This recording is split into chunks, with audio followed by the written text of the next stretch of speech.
Hola, soy la Basmati, de nuevo con vosotros. Hoy os voy a hablar de un pintor famosísimo que se llama Hans Merlin. Hans Merlin está considerado un gótico flamenco. Realmente él no es de Flandes, es nacido en Alemania, cerca de Frankfurt, que hablo andaluz. Nace en Seligenstadt. Y lo interesante de este señor es que él pinta gótico, o sea, su trabajo y tal, pero con el tiempo, poco a poco se nota la presión del Renacimiento y sobre todo que sus clientes son italianos y entonces le demandan querubines, etcétera. De todas formas, él de hecho, se supone que trabaja, o sea, se forma en Colonia, pero emigra hacia Brujas, que en ese momento es la ciudad económica, y porque entre otras cosas, allí había colonias extranjeras, sobre todo italianas, que demandaban buenos encargos y él está por la labor de crecer. Él llega un momento, él no está, como si dijéramos, empadronado en Brujas, en la guilda de San Lucas, y eso supone que tenía un estatus superior. Mirad, he tenido un problemita con este pintor porque me pica la nariz, resulta que el Prado tiene obra suya y el Thyssen también. Entonces, como todo se supone de su vida, salvo poquísimas cosas, o sea, por ejemplo, el acta de ciudadanía de Brujas, que eso le permitía trabajar, estar allí y tal, salvo cosas así que están contrastadas, el resto son hipótesis. Desde que trabajó con Van der Weyden, desde que su formación fue en Colonia, desde que emigró por temas económicos, todo esto se supone, se sugiere, porque ha habido investigadores que se han preocupado de buscarlo, pero realmente contrastado de su vida hay poquísimo. Solamente sabemos que él en un momento dado, digamos, aparece en Brujas como burgués, o sea, una persona que ha sido capaz de agrupar, o sea, hacer un buen patrimonio, lo cual cuando muere él deja un buen patrimonio y eso implica que además tiene bastante obra para la media de edad que había y para los años que vive, bastante obra, y eso quiere decir que tenía ayudantes que le terminaban la obra porque eran obras muy minuciosas, muy precisas y seguramente si hubiera estado él solo hubiera sido imposible. Tened en cuenta que en el proceso que había en los talleres había que triturar un polvo muy fino, los pigmentos, había que preparar las tablas de roble, unirlas, anclarla, en fin, era un trabajo de loco. Y se supone también que tenía gente que estaba aprendiendo, o sea, discípulos que pintaban y que le acababan el trabajo, aunque él hiciera la composición, el encaje y una serie de cosas. Pero todo eso se supone, pues nada se sabe es cierto. De hecho, de alguna forma, el Thyssen hace una biografía, una ficha técnica del pintor y, sin embargo, el Prado hace una totalmente distinta que apenas coinciden, por no decir que no coinciden en nada. He de deciros también que cada uno barre para su casa, como no, y dice que las piezas que tienen son las mejores. La verdad es que voy a decir una cosa, las piezas que tienen son maravillosas los dos museos, pero lo que ocurre a este señor es que tiene muchos encargos como los Portinari y tal, y muchas veces están los dípticos y los trípticos, está un portón en Berlín, otro portón en el Metropolitan, otro portón en Madrid, así, los despedazaron para venderlos a trozos y entonces están separados en montones de sitios. Me he permitido la licencia de poner obras de chicos de hoy día, artistas de hoy día, de cómo entra en diálogo su obra con una exposición de Hans Merlin. Y bueno, yo también he cogido esa obra y la he puesto en lo que es el blog, que tiene 9 vídeos y mucha información. Espero que os guste y que vayáis a verlo. Bueno, voy a ver si os cuento un poquito su vida. Él es de origen alemán, nace cerca de Frankfurt, en una ciudad impronunciable que se llama Seligenstadt. Bueno, y en 1465, creo que con 23 años, está instalado en Brujas porque tiene el acta de ciudadanía. En esa fecha, porque era imprescindible. Ya os digo que eso es un documento contrastado, pero hasta entonces no se sabe nada más que dónde ha nacido y dónde se ha empadronado, por decirlo de alguna forma.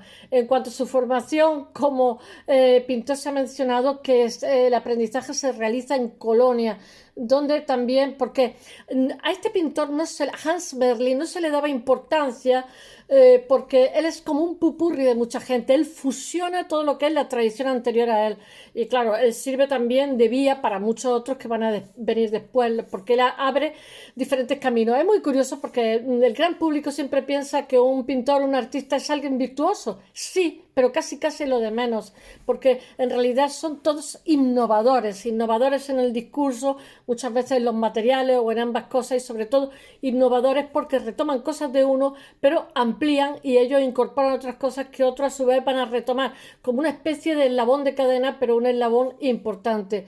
Se supone que en Colonia ¿cómo se dice? Se familiariza con la obra de Stephen Locker. Bueno, su relación estilística con Roger van der Weyden, que tampoco se sabe seguro, pero como tiene tantos tics en su pintura de Van der Weyden, pues se supone que estuvo trabajando con él como ayudante y cuya obra Merlin se conoce a fondo. Lo que pasa es que él no la pinta con ese dramatismo fácil de Van der Weyden y se supone que pasa por el taller del maestro en Bruselas y que se establece entre 1459 y 1464. Merlin es el gran difusor de la obra de Van der Weyden, aunque siempre evita incorporar ese dramatismo facilón. Van der Weyden es maravilloso.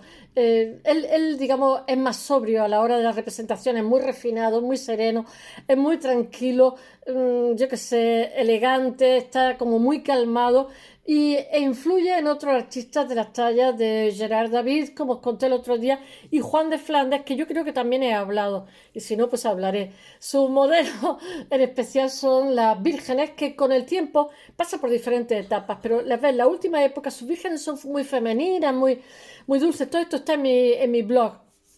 Entonces, esas vírgenes con el paso del tiempo las va haciendo como más delgadas, más altas, como más escuetas, pero todas son muy armoniosas y desprenden unos rostros de mucha dulzura, que está también en otras figuras de tabla. Bueno, su principal aportación a la pintura flamenca es el paisaje. Son los fondos que hace de amplios paisajes donde, sabéis que en Oriente era muy común el paisaje, ellos lo introducen pronto, pero sin embargo en Occidente es tarde, es ahora cuando se está introduciendo el paisaje, después vendrá Patinir, etcétera, etcétera. Entonces él introduce amplios paisajes y después coloca retratos que previamente Bouts había incorporado de forma más discreta a través de los vanos. Bueno, a Merlin también se le debe la introducción de elementos italianos, los querubines que os he dicho, la pintura flamenca. La mayor parte de sus obras son encargos de la alta burguesía, de brujas, de los banqueros, de los religiosos, pues quien tenía excedente, quien tenía capacidad económica para poder hacer este tipo de encargos. Aunque también goza de mucha fama entre la colonia extranjera, sobre todo los italianos. De hecho, la hipótesis que se tiene es que él se va a Brujas porque hay una colonia de italianos muy poderosa allí, con mucha capacidad económica. Y bueno, se le vinculan los retratos de Tommaso Maria Portinari, de los cuales he hablado, que están ahora mismo en el Metropolitan. Y entre sus pinturas se encuentra, sobre todo, voy a nombrar algunas, el tríptico del Juicio Final, que lo hace entre el 47 y el 70, no, entre el 67 y 71, el del Nadove Museo de Dance, el tríptico, tiene muchísimos trípticos, y tiene muchísimos oferentes de estos, penitentes o como se llamen, los que encargan. Entonces pinta no sé quién y están ellos ahí, que sale con su mujer, sus niños. Bueno, el tríptico de los Santos Juanes entre 1474 y 1479 tiene unos trípticos preciosísimos del Merlin Museum de Brujas. Es que ahí es donde hace la exposición los jóvenes. Después está La Virgen y el Niño con santos y donantes de la National Gallery de Londres, y de sus últimos años tiene el tríptico de San Cristóbal de 1484 del Groningen Museum de Brujas, y después está el díptico de Maestre impronunciable Nieuwenhove de 1487, y la arqueta de Santa Úrsula, que la he puesto, es como un cofre y está toda pintada por todos lados contando la historia de Santa Úrsula, porque fue mártir, etcétera, etcétera. Fechada antes, es preciosísimo, antes de 1489, donde el artista pone de manifiesto su habilidad narrativa, parece de cuentecillo. Estas dos últimas, sí, es precioso, de verdad. Estas dos últimas pinturas están en el Merlin Museum de Brujas.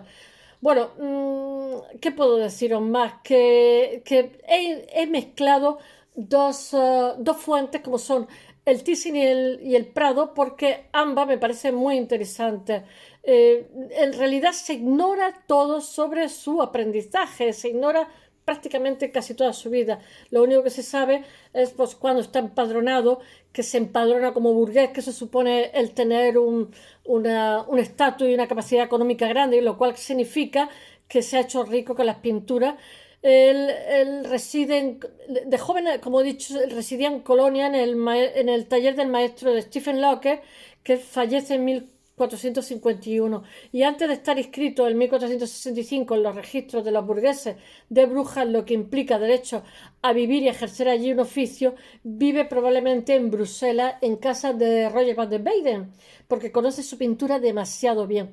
Es seguramente después de regresar de Italia en 1450 cuando Merlin reside en el taller hasta la muerte de Van der Weyden en 1464. El nombre de Hans Merlin no está inscrito, como he dicho, en Brujas, en el gremio de pintores de San Lucas, en la guilda de San Lucas, y eso significa que goza de una posición buena, de posición económica buena, y sin duda llega a Brujas a petición de la colonia italiana, porque era muy poderosa. De todos modos, encuentra en esa ciudad una clientela a la vez local e internacional. Contrae matrimonio con Tane de Valkenare, que le da 3 hijos y se le muere pronto. Ellos viven en una casita de piedra. Y muere en 1494. Él se queda de padre con 3 niños. Él muere en 1494, perdón, y está enterrado en la iglesia de St. Giles. La obra que se conserva de este artista es llevada a cabo en Brujas y es muy extensa y demuestra que tenía un taller y que debió de poseer bastante capacidad económica, que le iban las cosas muy bien, que era muy floreciente. Se mencionan de forma escrita y contrastable 2 ayudantes en el gremio de pintores que son Hanekin y Hahnemann y Pascher van der Mes. Es que vaya nombre. A pesar de sus orígenes alemanes, Merlin figura como, por su estilo, él crea el canon de Brujas entre los más grandes pintores de la pintura flamenca del siglo XV. En el tríptico del Juicio Final, que he puesto muchísimo, que está en el Museo Nacional de Danz, está la obra de su primer periodo, pintado entre el 1467 y 1471, para Angelo Tani y su mujer. Hay influencias de Stefan Logne, que es su primer maestro, en el panel izquierdo. La composición central con el juicio, las reproducciones de cientos de personajes, sobre todo su dibujo subyacente, son tributarios. Se ha estudiado al milímetro con, ¿cómo se llama? Luz ultravioleta, en fin, porque es un pintor maravilloso. Del juicio final, él toma préstamos. Aquí en el juicio final toma préstamos del juicio final de Roger van der Weyden, pero con menos dramatismo. Y está en un museo en Francia, Hotel Dieu Baume. Prolonga la tradición de sus antecesores y continúa tomando sus composiciones, formalismo en las posturas de los personajes y fórmulas de los retratos de Weyden. Su obra aparece totalmente como síntesis de una tradición que él retoma, la tradición de Van Eyck, y está presente Van Eyck, Van der Weyden, etc. Y ese sentido que tiene de la luz, del color y de la ejecución muy minuciosa, muy fiel de los materiales, de la imitación de los objetos, así como la atención que presta al paisaje, que eso es totalmente novedoso, y a la naturaleza. Pero la asimilación de esta influencia realmente desemboca en la creación de un estilo, de un discurso totalmente personal, como he dicho, caracterizado por la búsqueda del equilibrio y la preocupación por la integración de las figuras y de los grupos en su entorno. Tiene una composición preciosa. Ya os he dicho que los retratos psicológicos no son precisamente los suyos, son buenos también, lo que pasa es que no es lo mejor que tiene. Sin embargo, las vírgenes son muy bonitas, muy dulces, muy elegantes, y al final de su vida las va haciendo como más escuetas, más delgaditas, más estiradas, pero son todas muy bonitas. Él busca como la depuración de las formas y de las emociones para llegar a representar realmente como una especie de mundo en armonía. Esa búsqueda se encuentra ya desde su primera etapa, o sea, es un anhelo. A pesar de la economía de técnica y materiales, dispone de tal maestría en la ejecución de las tradiciones de los maestros flamencos que el efecto óptico es maravilloso. Y bueno, el retablo de los Santos Juan y el tríptico de Florence son ejemplos de su periodo de madurez y son ya la última época suya y son sus últimas pinturas, sus únicas pinturas firmadas y fechadas que se hacen en 1479 para el Hospital de Brujas. Ese hospital se ha convertido en un museo que es donde los chicos jóvenes que os he contado hacen obra que entra en diálogo con la de este autor. Bueno, la última de ellas se inspira en el tríptico de la adoración de los magos. Hans Merlin es el que introduce el rey negro en los tres reyes magos. Hasta entonces nadie lo había hecho. Y este está en el Prado. Merlin es de los más importantes retratistas de su tiempo y su estilo. O sea, él crea el canon bourgeois de Brujas y sus cuadros son exportados por toda Europa de la época y siguen influyendo no solo en sus contemporáneos, sino también en generaciones posteriores. Y bueno, en generaciones de Brujas y Amberes. Espero que os haya gustado. Mañana volveré con algún arquitecto, que no estoy hablando de arquitectura. Venga, hasta mañana, bye.